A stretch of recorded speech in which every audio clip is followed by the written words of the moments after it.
Hello and welcome to The Art of Being Human. Today I'm going to start a whole new segment on intelligence, how we measure it, what it means, what it entails, and there's a lot to it, and I find it very fascinating to learn about how people learn, how bright they are, where that brightness comes from, how they use it, how they can manipulate their intelligence so that they can learn certain things. It's just a very, very fascinating study. I'm also going to go into retardation, the different types of retardation, and I'm also going into statistics. Now, statistics is often thought of as a type of mathematics, and it's used a lot in research to determine what intelligence is, but it's also used a lot to determine other things too. Researchers use statistics in measuring the effects of medications and all kinds of other things that you can even imagine. So statistics is more, though, than just math. It is measurement, it is comparison, and so I find even that is fascinating. The whole thing about statistics, about intelligence, about creativity, about genius, about retardation, I find it very fascinating. So I'm going to start off by telling you a little story about a boy who was really profoundly retarded. I'm going to call his name John, even though that's not his real name. When I was growing up, as a child, we lived in a nice residential neighborhood. It was a quiet neighborhood, but there were quite a few houses around. And the streets, there weren't a whole lot of traffic on the street in front of our house, so it was safe for children to go out and play in the street. They would ride their bikes in the street. They would play softball. They'd line up, and you'd have the pitcher and the batter and a catcher, and so they could play in the streets. And rarely did we ever get traffic. We got a little, but we didn't get much.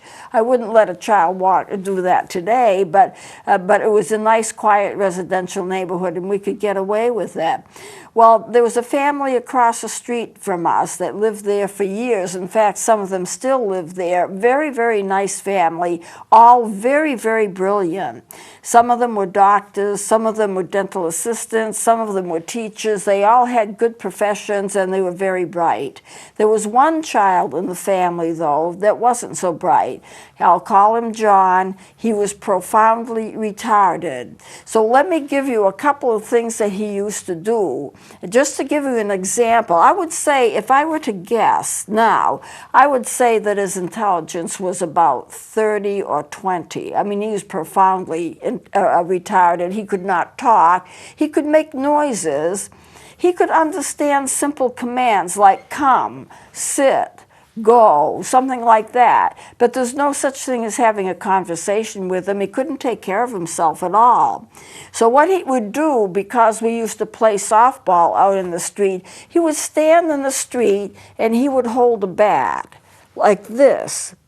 And he would rock back and forth. He had some concept of what he was supposed to do with the bat. He knew he was supposed to hit the ball. So he'd stand there and he'd rock back and forth holding that bat. And somebody would throw or toss a ball and hope to hit the bat, because there's no way he was going to be steady enough on his feet to take a swing at it. So they would try to hit the bat when they threw the ball, and they didn't throw it very fast, of course. Usually they missed, and the ball would roll up the street. He would be standing there waiting for that ball. The ball would come, it would roll up the street by a few feet, and after a few seconds, it would dawn on him that he'd missed the ball. So he had enough intelligence to know that he missed the ball, but it took him several seconds before his brain would understand that, before his brain could conceive of that.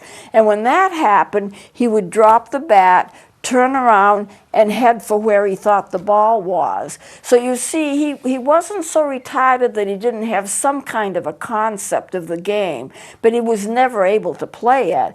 By the time he would get up to where the ball was, someone had already taken it and brought it back and tossed it back to the pitcher, and they do the same thing all over again. Stand with the bat and let the ball roll, and then after a few seconds realize the ball had gone past, and then try to go at after it. The other thing that he used to do that I found fascinating was he loved music. And my father was a brilliant musician. My father practiced for hours a day. And so he would take out his horn, he played the sousaphone, and he would practice in the living room. And then John would crawl up the stairs. He had enough balance to be able to get up the stairs. He couldn't run, but he could walk some. And he'd stand on the porch and look at my father through the window and just listen to him play for hours on end. And he was fascinated by that. He loved the music. He loved the rhythm. He would stand there and just listen. No motion, no words out of his mouth. And his parents would come and say, doesn't he bother you? We don't want him to bother you. And we would say, no, he's no bother at all. All he does is stand there and listen. That's not a problem to us. And they would every so often take and tell him and say, John, you've got to come home now. Down the stairs he'd go and go home. That was his existence. As long as he could play ball and listen to music, he seemed satisfied without talking, without anything. Now, this is profound retardation because he never would be able to learn how to talk. He never really would be able to understand anything. And yet, there was that little flicker. You know, I had a student in high school that I was teaching, and he didn't seem to be with it. He didn't have any knowledge. He didn't seem to be able to connect with other people. And he would sit at a table and he would take pieces of paper and he'd rip them, little tiny pieces of paper all over his desk. And I never stopped him. The reason I never stopped him is that he enjoyed doing it. He was quiet. He was never a bother to anybody else. He just sat there and ripped his papers. Once in a while you'd say something and he would understand it, and his face would light up. It was just kind of a precious moment. His face would light up. He'd just be all excited because he understood something, and then he would lose it. It would fade away, and you could see his face just returning to his normal confused look. And that was all he could do. He could not retain an idea. He could catch it for a second, and then it was gone. So I feel sorry for people who have intellectual problems, but it gives you the idea, the vast differences between people who are extremely brilliant and people who don't have hardly any intelligence that they can work with. So let's talk about intelligence. What is it? I'm going to look at the charts here. It is the ability to adapt to old and new situations in the environment. Now, that's just one possible definition. Here's another definition: the ability to learn, the ability to apply knowledge, the ability to think abstractly. What abstract thinking is to be able to think about ideas. Retarded people can't do that. Retarded people have what's known as concrete thinking. And concrete thinking, they think about things they can touch. They think about things they can handle. This is a desk, I can touch it. This is a plant, I can touch it. You know, this is a clock sitting in front of me, I can touch it. But if you start to talk to them about ideas, what do you think about the Democratic Party as opposed to the Republican Party? What do you think about love, truth, and justice? They have no concept of those things. Everything has to be concrete. So the ability to think abstractly shows that a person is quite bright. Now, here are the factors in intelligence. I want to go through them one by one. There is a space factor in which you can visualize drawings and objects and that kind of thing. There's a number factor. Are you able to do mathematics? There's verbal comprehension. Do you understand speech? Do you understand what people are telling you? Do you have a concept of what they're talking about?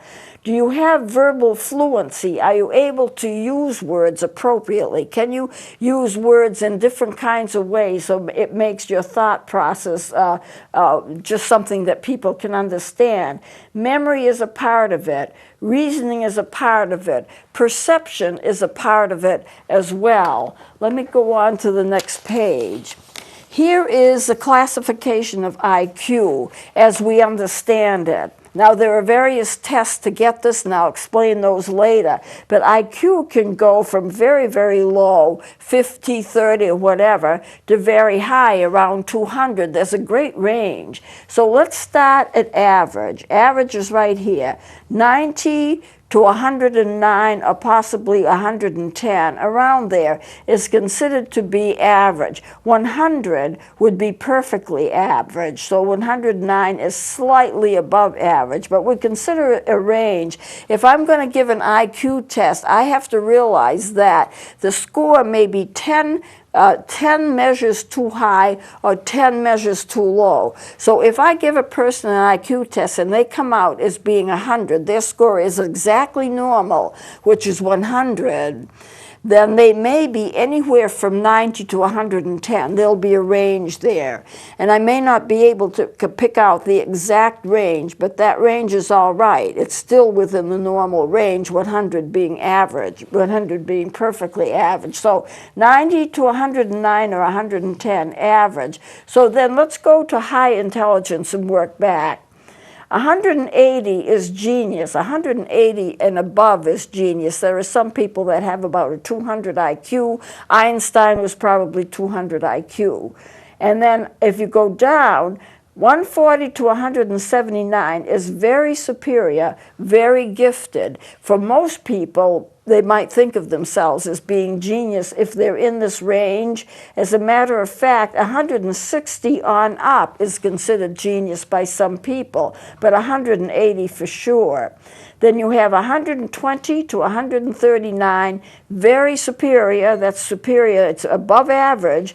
110 to 119 would be high average. Then we get to the 90 to 109 is average and normal. Anything above 110 and above is some degree of more than average. In other words, more intelligent than average. So going down, 80 to 89 is low normal or dull. It's not retarded, but it's almost. It's not quite normal, but it's almost. Then you get 70 to 79, that's borderline IQ. Not even low, a little below that. Below 70 is considered to be retarded. And definitely below 50 is considered to be retarded. Now, how do we know that? Well, as we test people, we use something that's called the bell-shaped curve.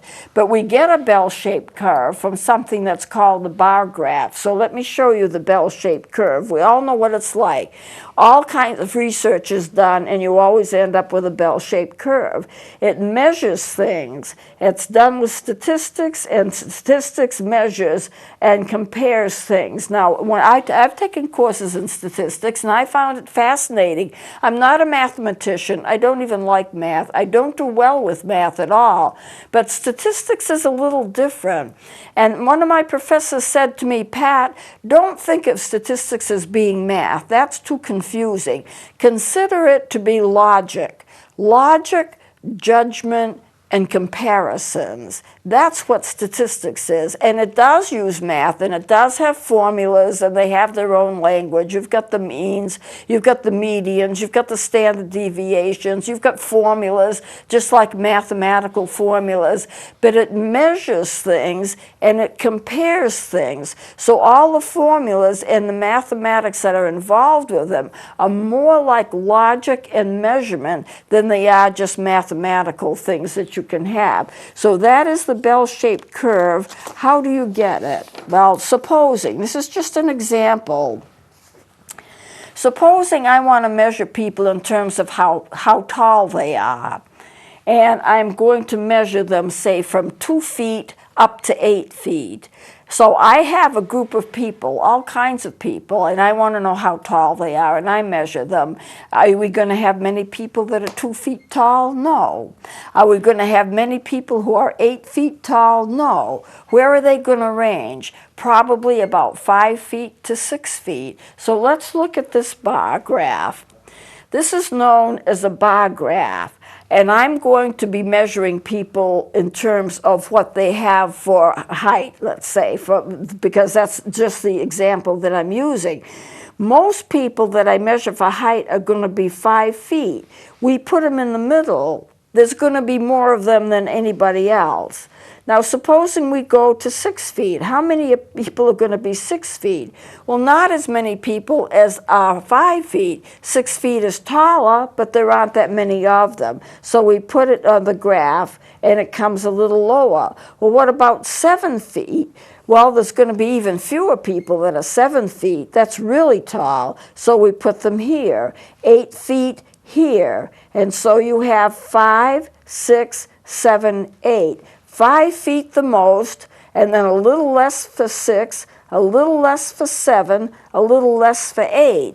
Now, supposing we're measuring on the smaller side, here's your 5 feet range. What about 4 feet? Not so many people, so they get to be a little smaller, and then you get the 3 feet, less than that. Not too many people in the 3-foot range, and then 2 feet, very few. So that since they're very few, you're going to have less of them, and so you scale down. Less, a little more, the greatest amount, a little less, a little less, a little less. Most is going to be in the middle, and then it's going to taper off as you get high. It's tapering off not because the height is tapering off, but the amount of people that are taller than 5 feet are tapering off. And then to the left, it's going to be those people that are less than 5 feet, and it's tapering off. This is a bar graph. Now, how do I get a bell-shaped curve from a bar graph? Well, I'd like to have you take a look at this bar graph again, if we can get a close-up. I have all these people in all of these levels, and this is the bar graph. You notice it is a graph. It's graph paper here, and I just have put columns in for the amount of people on these various feet. So I put a dot, I've already done it, in the middle of all of these columns that have people of various height. What do? I draw between point and point and point, all the way down. And what do I get? I get the beginnings of a bell-shaped curve. You get the bell-shaped curve from the bar graph. So let's take a look at this. 5 feet, 6 feet, 7 feet, 8 feet, 4 feet, 3 feet, 2 feet. They're all in these graphs. I've connected all of the points mid-range in all of these graphs, connected them together. Here is my bell-shaped curve, and that's where it comes from. It comes from the graph. It comes from a bar graph. Here is a bell-shaped curve. And if I were to measure something, like I might put 2 feet, 3, 4, 5, 6, 7, and 8, I mean, I have that kind of all lined up for that. The bell-shaped curve, we do lots of research on the bell-shaped curve. That is very, very important. What we do for the bell-shaped curve can be done for IQ, and I'll show you how that does in the middle. All right. Here we have the graph. This would have been the bar graph. And here we have IQ. What I'm going to do is do the same thing with the graph for intelligence as I did for people in terms of their height. 90 to 109, normal height. Right here, 100 being perfectly average, but there's a little range, 90 to 109.